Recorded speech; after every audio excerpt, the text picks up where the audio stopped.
BRS Bhavan లో మాజీ మంత్రి హరీష్ రావు మాట్లాడుతున్నారు. లైవ్ ద్వారా చూద్దాం. ఉరుకురికి కొబ్బరికాయలు కొడుతుండు, మరి ఆనాడు ఏమన్నావు? మరి కొబ్బరికాయలు కొట్టేటప్పుడు యాదికి వస్తలేదు. నేను ఆనాడు తాళం వేస్తా అన్నా, దీన్ని మూసేస్తా అన్నా, ఎట్లా కొబ్బరికాయ కొట్టాలి, జ్వరం వచ్చిందని ఇంట్లోనే వాడుకోవచ్చు కదా సపరేట్గా. అంటే గంత నిస్సిగ్గుగా వ్యవహరిస్తూ ఉంది కాంగ్రెస్ పార్టీ.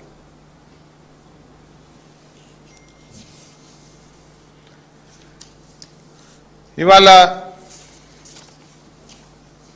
గ్రీన్ పాలసీ ఇందాక నేను చెప్పిన, ఇందాక మక్తల్ది కూడా చూడండి, ఒక పత్రికలో వచ్చిన వార్త ఇదో, తెరపైకి మక్తల్ థర్మల్ పవర్ ప్లాంట్. వాళ్ళు ఇంత స్పష్టంగా థర్మల్ అని చెప్పి ఇప్పుడేమో థర్మల్ మేము అనలేదు అని మాట మారుస్తారు.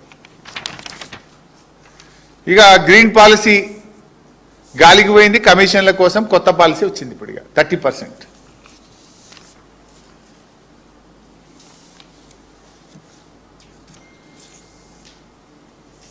ఇంకోటి, విద్యుత్ శాఖలో ఈరోజు చాలా బాధ కలిగే అంశం ఏంటంటే మొత్తం ఆంధ్ర అధికారులతో నింపేస్తున్నారు. తెలంగాణ ఉద్యమం జరిగిందే, తెలంగాణ నీళ్లు మనకు, తెలంగాణ నిధులు మనకు, తెలంగాణ ఉద్యోగాలు మనకు. కేసీఆర్ గారు కష్టపడి 95% లోకల్ రిజర్వేషన్ ఉద్యోగాల్లో సాధించింది కేసీఆర్ గారు. కానీ ఇలా కాంగ్రెస్ ప్రభుత్వం వచ్చినాక అత్యంత కీలకమైనటువంటి పోస్టులో ఈ విద్యుత్ విభాగంలో మొత్తం ఆంధ్ర అధికారులను నింపుతా ఉన్నారు. నేను మచ్చుకు కొన్ని మీ ద్వారా ప్రజల ముందు పెట్టాలనుకుంటున్నాను. ఓన్లీ విద్యుత్ శాఖని, ఇంకా చాలా శాఖలలో చాలా ఉన్నారు. అసలు ఈ ప్రభుత్వం తెలంగాణ ప్రభుత్వం నడుపుతుందా, వెనక నుండి ఆంధ్ర ప్రభుత్వం నడుపుతుందా అనే అనుమానాలు కలుగుతూ ఉన్నాయి వీళ్ళ అపాయింట్మెంట్లు చూస్తూ ఉంటే. వరుసబెట్టి ఆంధ్ర ప్రాంతానికి చెందిన వారిని అత్యంత కీలకమైన విభాగాల్లో ఇవాళ విద్యుత్ శాఖలో అపాయింట్ చేసినారు.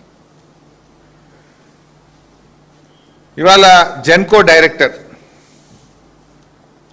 ఎంతోమంది అనుభవం ఉన్న వాళ్ళు తెలంగాణ బిడ్డలు ఉన్నారు. జెన్కోలో ఈ అంటే హైడల్ అండ్ థర్మల్ ప్రాజెక్టుల నిర్మాణము, నిర్వహణ ఎవరికి ఇస్తారు? జనరల్గా తెలంగాణ బిడ్డలు ఎవరన్నా జెన్కోలో పనిచేసే వాళ్ళకు, అంటే ప్రాజెక్టులు కట్టేటప్పుడు కానీ ప్రాజెక్టుల నిర్వహణలో ఉన్నటువంటి అనుభవజ్ఞులైన ఇంజనీర్లను తీసుకోవాలి. వీళ్ళు ఎవరిని తీసుకున్నారు? రాజశేఖర్ రెడ్డి గారని సింగరేణిలో పనిచేసిండు. ఆయన ఎన్నడూ జెన్కోలో పనిచేయలే, కరెంటుకు సంబంధం లేదు.